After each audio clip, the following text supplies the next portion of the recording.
소위 윤 후보 부인 비방 벽화가 논란의 그 벽화가 이렇게 지워졌다고 합니다.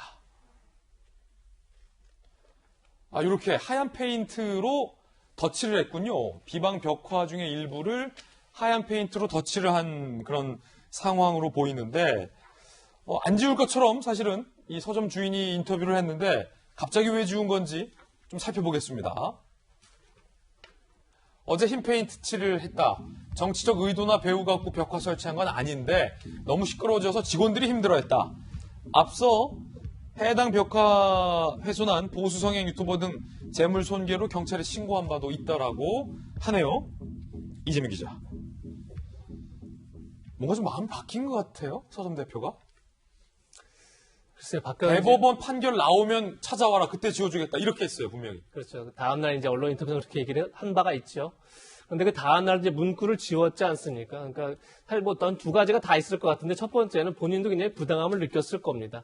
많은 법률 전문가들이 뭐 명백한 명예훼손이다. 확실한 근거가 없는 상황에서 특정 후보의 부인을 비방하는 벽화는 분명히 범법의 소지가 있다라고 이제 얘기를 하고 있는 거죠. 그런 가운데 본인이 문구를 지웠죠. 그림만 남겨놓고. 하지만 문구를 지운다고 해서 범법 행위가 사라진 건 아니죠. 그런 점에서 여러 가지 이제 본인 스스로의 어떤 법적 부담감이 있었을 것 같고 또 하나는 본인도 얘기했지만 주변 상인들의 불만이 엄청난 상황이 있죠. 저기로 유튜버들이나 지지자들이 몰리면서 굉장히 소란스러운 상황이 계속 이어지고 있고 그러다 보니까 주변 상인들도 그리고 서점에서 일하는 직원들도 굉장히 불만과 불평이 있다. 이제 그런 것도 분명히 부담으로 작용하지 않았을까 이런 생각이 듭니다. 그런 점에서 뭐 이제 지웠는데 글쎄요. 이 벽화 논란 자체가 어쨌든 표현의 자유를 과연 어디까지 허용할 것이냐 이런 근본적인 질문을 던졌죠. 그런 상황에서 이제 본인은 어쨌든 발을 빼는 상황이 됐는데 그냥 이대로 어쨌든 이슈는 좀 사그라들겠지만 저는 앞으로 대선 기간 내내 이 표현의 자유 문제 과연 어디까지 후보의 검증이 필요한 것이냐라는 논쟁이 촉발된 만큼 여야 모두 굉장히 이 문제를 심각하게 바라보고 좀 이렇게 잘 대처해야 되지 않을까 싶습니다. 사실 이 문제는 여야의 모든 비판이 나왔었던 대목이었고 이 벽화에 대해서 여성계에서도 일찌감치 이 벽화 논란에 대해서 비판적인 입장을 낸 바 있습니다. 한국 여성단체 협의회, 여성단체를 총괄하는 협의회죠. 여단협.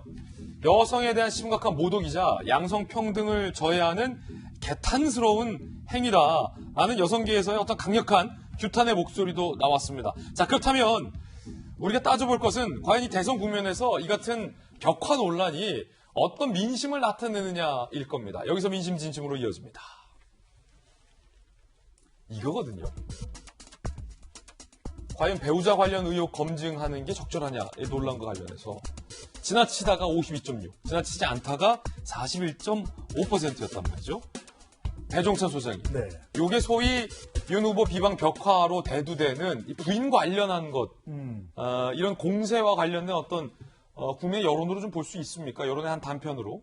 그 벽화와 관련된 또는 부적절한 취재와 관련해서 역효과가 날 수 있는 거예요. 그러니까 어떤 의도를 가지고 벽화 또는 부적절한 취재, 뭐 이제 취재 과정은 좀 더 명쾌하게 밝혀져야 될 필요가 있겠지만, 그러니까 그것이 유권자들에게 전달돼서 합리적이다 이런 평가를 받는다면 그것은 검증으로서 필요한 잣대다 또는 기준이다 이렇게 받아들여질 수가 있어요. 근데 그게 아니라면 지나치다.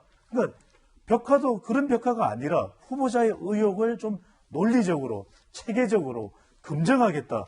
그러면 그 벽화에 대해서 공감하는 여론이 더 높을 수가 있죠. 가령 윤석열 후보의 배우자와 관련해서 뭐 줄리 이런 거 따위를 적용시키지 말고요. 그러니까 배우자와 관련해서 재산 형성 과정이 좀 의혹이 있다. 이것은 해소되지 않는다. 그 의혹이.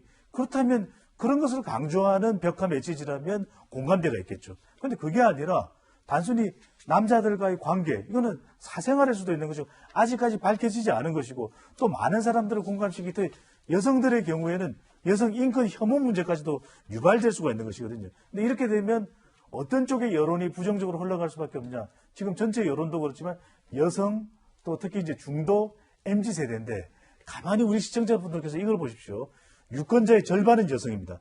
여성 50% 중에서 이 중에서 한 3분의 1 정도는 중도예요. 그러면 전체 비율에서 한 15에서 17%, 18% 차지입니다. 이들이 만약 이 벽화에 대해서 이건 너무 지나쳐.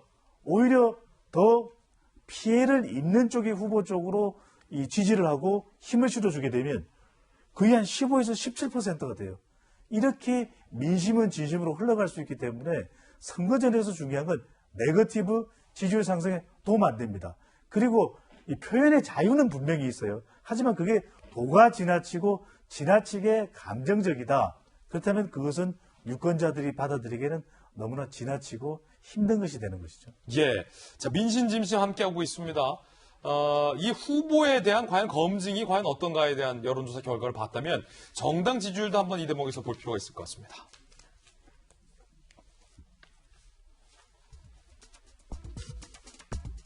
(7월) 셋째 주와 넷째 주에 여론조사 결과인데 민주당의 지지율이 떨어졌고 국민의힘의 지지율이 올라갔습니다.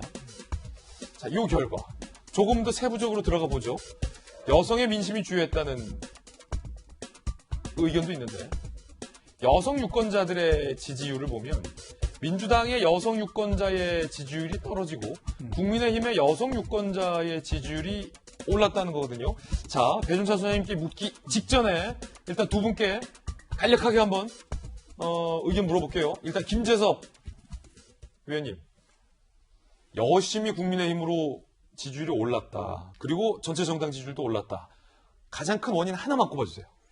아무래도 지금 소위 말하는 국민의힘의 어벤져스 결집이 가장 큰 게 아닌가 싶습니다. 어벤져스라면 누굽니까? 이거 잘 말해야 돼요. 이 대통령 후보들을 말하는 거죠. 예. 우리 이제 대통령 후보들이 사실 이제 당 바깥에서 계속 지지도 높은 현상들을 보여주고 있고, 당 내에 확실히 이제 국민의힘을 중심으로 하는 결집 같은 느낌들을 아직까지는 확실하게 못 줬는데, 윤석열 총장이 입당을 하고 최재형 전 감사원장이 입당을 하고 이제 대선 구도가 어느 정도 갖춰지고 이제 국민의힘으로서 우리가 대선 경선 열차를 한 팀으로 출발한다라는 인식을 준 것이 아무래도 이제 국민의힘의 후보들이 좀 정해졌으니까 마음을 좀 주고 이 당을 지지해서 대통령 정권 교체를 해야 되겠다라는 마음들이 좀 쓴 것이 가장 크지 않았나 싶습니다. 자, 그럼 전재수 의원님께 민주당의 정당 지지율과 여성 지지율이 빠진 이유가 뭘까요? 하나만 꼽아주세요.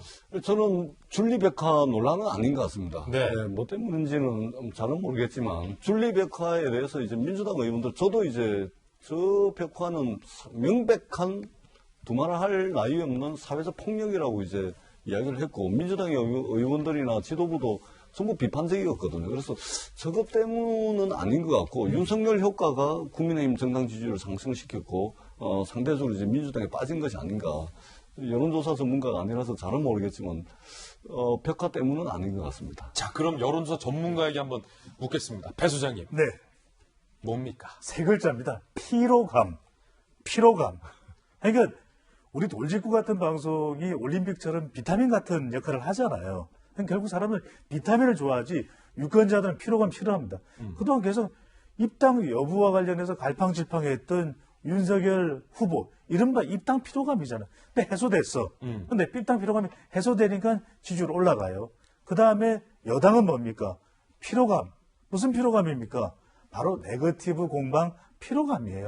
그러니까 이 정책의 상생 대결을 하기를 원하는 것이 여당 지지층이고 또 중도 지지층인데 뭐 소 잡는 칼, 닭 잡는 칼 이게 자꾸 필요해져. 그러니까 없었던 피로감이 더 누적되기 때문에 이 피로감에 따라서 물론 여성들도 특히 더 민감하게 반응을 하게 되는 거죠. 그러다 보니까 지지율의 영향, 가장 큰 영향은 자 돌직구 비타민입니다. 최근에 정치적인 상황 피로감이에요. 결국 유권자는 피로감 싫어합니다. 예. 자, 명쾌한 또 민심짐심의 해석까지 들어봤습니다. 약간 배영찬 소장님 보면은 포청천 같아요. 세 글자로 포청천. 그렇죠. 작두를 대령하라. 자, 싶은데. 그대로 나가주시고요. 다음 주에 또 배 소장님 모시고 민심짐심 들어보겠습니다. 오늘 감사했습니다.